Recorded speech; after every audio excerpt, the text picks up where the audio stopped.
তার রাসূলের এবং যারা কোরআন এবং সুন্নাহ অনুযায়ী চলে তাদের, এর বাইরে কোনো আনুগত্য নেই। কিন্তু আপনারা একটি জায়গা ফরজ তরফ করতেছেন, আমরা তরফ করতেছি যে আপনাদের কোনো নেতা নেই। আল্লাহ তাবারক ওয়া তাআলা পবিত্র কালামে বলেছেন, আতিউল্লাহ ওয়া আতিউর রাসূল ওয়া উলিল আমরি মিনকুম ফাইন তানাজাতুম ফি শাইইন ফারুদ্দুহু ইলাল্লাহ ওয়ার রাসূল। তোমরা আল্লাহর দাসত্ব করো, রাসূলের আনুগত্য করো, এবং তোমাদের মধ্যে যারা শরীয়ত অনুযায়ী তোমাদেরকে পরিচালনা করতে চায় তাদের আনুগত্য করো। এই আনুগত্যগুলো ফরজ, এই আনুগত্যগুলো ত্যাগ করা যাবে না। আপনারা বুকে হাত রেখে বলেন, আমার সামনে যারা আছেন আপনাদের কোনো শরীয়তসম্মত নেতা আছে? শরীয়তসম্মত কোনো নেতা নেই। আপনারা তাগুতের অনুসারী, অধিকাংশ মানুষ এখানকার তাগুতের অনুসারী। এই তাগুতের অনুসারীদের পূজা কখনোই কবুল হবে না।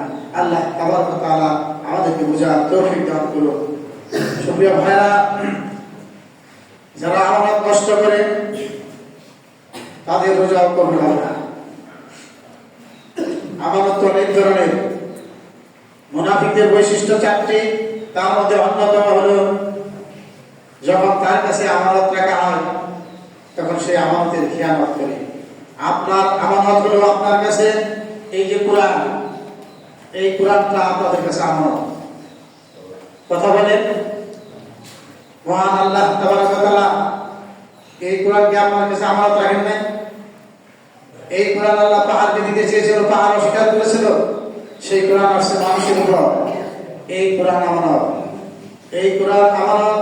প্রথম খেয়ানত করতেছে বাংলার মুসলিম জনগণ কোরআন অমান্য করে। এই যে যারা যে কজন আসছেন, ওই মাথা থেকে ওই মাথা ওকে হাত দিয়ে বলুন, এই পবিত্র রমজান মুবারকে এই কোরআনের সাথে আপনি সম্পর্ক তৈরি করতে পেরেছেন? বলেন,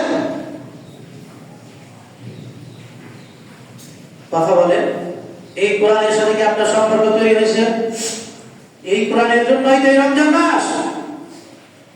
তাহলে এই কোরআনের সাথে যদি আপনি সম্পর্ক তৈরি করতে না পারেন তাহলে আপনার জীবন ব্যর্থ, আপনার জীবনের কোনো মূল্য নেই। এই কোরআন আপনার পক্ষে সাক্ষ্য দেবে হাসরের ময়দানে, অথবা বিপক্ষে সাক্ষ্য দেবে। আজকে রমজান মাস, আলহামদুলিল্লাহ 30টি রমজান, 30টি সিয়াম পালন করতে যাচ্ছি। একটি পারা করে পড়লে 30 পারা হয়ে যেত, অর্ধেক পারা করে পড়লো 15 পারা হতো, একটি করে সূরা পড়লো 30টা সূরা হতো, একটি করে আয়াত পড়লে 30টা আয়াত হতো। এই আপনারা বসে আছেন, বলেন এই রমজান মাসে এই কোরআনের সাথে সম্পর্ক তৈরি করতে পারছেন কিনা? এটা তো আল্লাহর পক্ষ থেকে আমানত। এই আমানত নষ্ট করেছেন কিসের জন্য? ব্যবসার জন্য, বাণিজ্যের জন্য, চাকরির জন্য, বাকরির জন্য। আল্লাহ তাবারক ওয়া তাআলা কিয়ামতের দিন এই কোরআন যদি আপনার বিপক্ষে সাক্ষ্য দেয় তাহলে আপনার জীবন বরবাদ হয়ে যাবে। আপনি বিশ্বাস করুন, মনে করুন, আপনার মৃত্যু অবধারিত, কবরের আযাব অবধারিত, হাসরের ময়দান অবধারিত, পুলসিরাত অবধারিত, হাউজে কাউসার অবধারিত, জান্নাত এবং জাহান্নাম অবধারিত। আপনি বিশ্বাস করলেও কিছু আসে যায় না, না করলেও না।